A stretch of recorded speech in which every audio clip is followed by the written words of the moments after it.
Film Susu Kutukan Kecantikan adalah karya film horor terbaru dari V-Cinema Pictures yang katanya akan mengguncang layar bioskop mulai 31 Agustus 2023. Apakah benar film ini menyimpan pesan yang dalam terkait persoalan tentang masalah kekurangan percayaan diri yang kerap menghantui para perempuan? Diperankan oleh Hana Malasan, Arsya Aurelia, dan Jodie Pradata, Susu Kutukan Kecantikan memasuki lapisan terdalam mitos kuno tentang susu.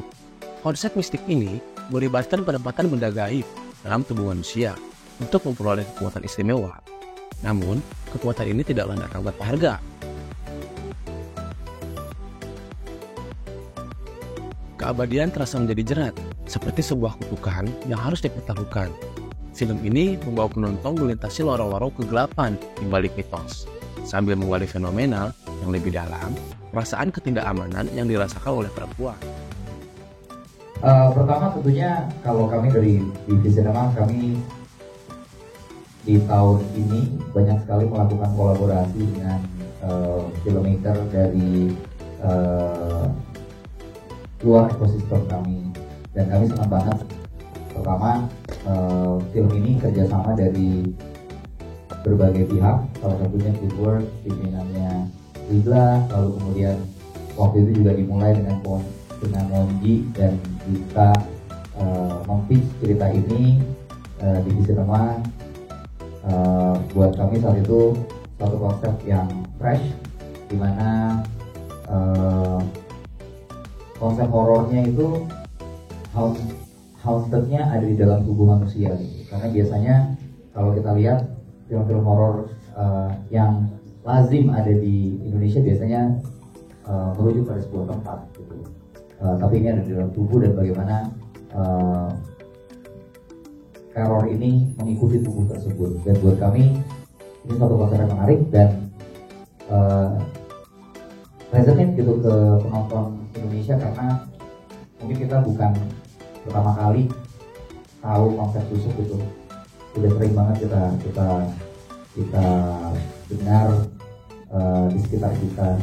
Iya, jadi aku juga baru tahu sebenarnya kalau ternyata kakek buyutku dulu itu profesinya suka membantu orang-orang untuk ngeluarin sihir dan teluh kayak gitu dari orang-orang gitu. Dan aku dulu selalu mengira waktu dapat film ini, aku merasa kalau ditanya kayak susuk itu dunia yang sangat jauh dari aku. Apalagi aku tipikal orang yang sangat nggak deket dengan hal-hal yang berbau mistis. Tapi setelah film ini kemudian terjadi, dan di malam itu tiba-tiba ibu aku nonton trailer film susuk di IG aku, dan komen, dia bilang aku jadi ke-trigger traumanya dia masa kecil, karena dia dulu ibu aku pernah ada satu peristiwa dalam keluarga aku yang kemudian mengingatkan peristiwa masa lampau yang ternyata aku baru tahu kalau keluarga aku tuh sedekat itu dengan susuk kayak gitu. Dan akhirnya dia tanya, kamu jadi apa di situ? Aku bilang aku ceritanya jadi dukun yang ini, yang bantu aku nyaputin susuk. Hah? Kan jadi itu dulu kakek ibu tuh kerjanya kayak begitu gitu. Jadi kayak itu aku kaget banget ya?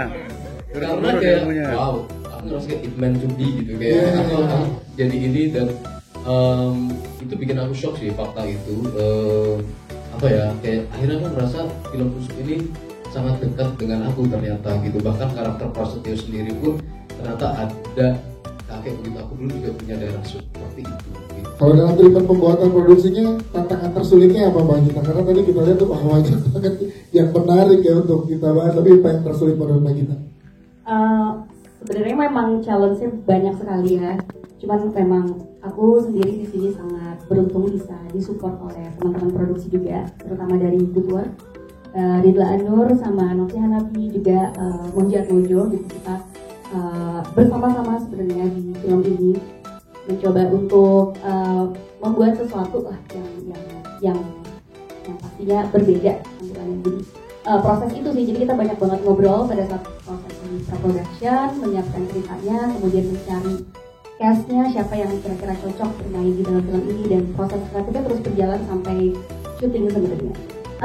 Ya basically sebetulnya ini film horor pertama, jadi sebagai produser juga aku belajar lagi gitu bagaimana membuat sebuah film horor, karena biasanya terlibat dalam film drama dan secara treatment memang berbeda, apalagi ini juga kita punya action ya kita, dan lumayan berat juga. Aku tahu banget Hana dan teman-teman kita pre-pro hampir kurang lebih 2-3 bulan ya untuk menyiapkan film ini, reading, rehearsal dan lain sebagainya gitu. Pemilihan pemain dalam film ini juga memang ketika kami menulis bersama dengan Monji, Novi dan kita juga ada Mas Damar sebagai co-producer. Dari awal memang ketika kami menulis sebetulnya kami sudah pilihan yang ada hari ini adalah pilihan pertama. Jadi alhamdulillah sebetulnya ketika kami membawa skenario dan ide cerita ini kepada para pemain yang hari ini bisa duduk, tawarannya langsung diterima gitu. Jadi kami juga bersyukur gitu. Sore untuk teman-teman media, terima kasih sudah hadir dan semoga terhibur. Jadi selama proses syuting ini sebenarnya prosesnya sangat matang dan cukup panjang. Dan yang saya sangat suka juga di sini karena kita benar-benar terasa kolaborasinya. Karena dari skrip kita semua full diskusi dan banyak sekali beberapa adegan yang sebenarnya juga diberikan dari input-input dari pemain, misalnya Mas Dan, ada mungkin aku sangat terbantu karena di selama proses reading aku banyak diskusi seperti yang dibilang sama Kak tadi, diskusi sama pemain, diskusi sama sutradara dan juga dibantu dengan acting coach. Dan bahkan saking banyak, ini fun fact sih, saking banyaknya scene nangisnya Ayu di dalam film ini, aku sampai bikin kayak range Ayu tuh nangisnya seberapa. Jadi kayak dari 1 sampai 10 skalanya tuh berapa dalam scene ini. Dan itu di breakdown scene per scene gitu. Kayak scene ini berapa, habis itu sampai ending gitu. Jadi dan selain itu mungkin aku juga sangat terbantu karena di awal dengan retelling history dan juga kita tuh awalnya disuruh bikin playlist gitu untuk si Ayu. Karena waktu itu Mas Monji juga sempat sharing sama aku bahwa selama nulis dia pun punya playlist untuk bantu moodnya untuk nulis gitu.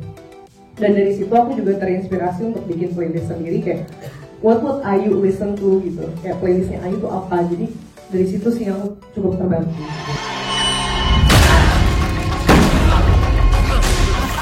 Mungkin semua yang sudah kita lakukan ini sia-sia yuk.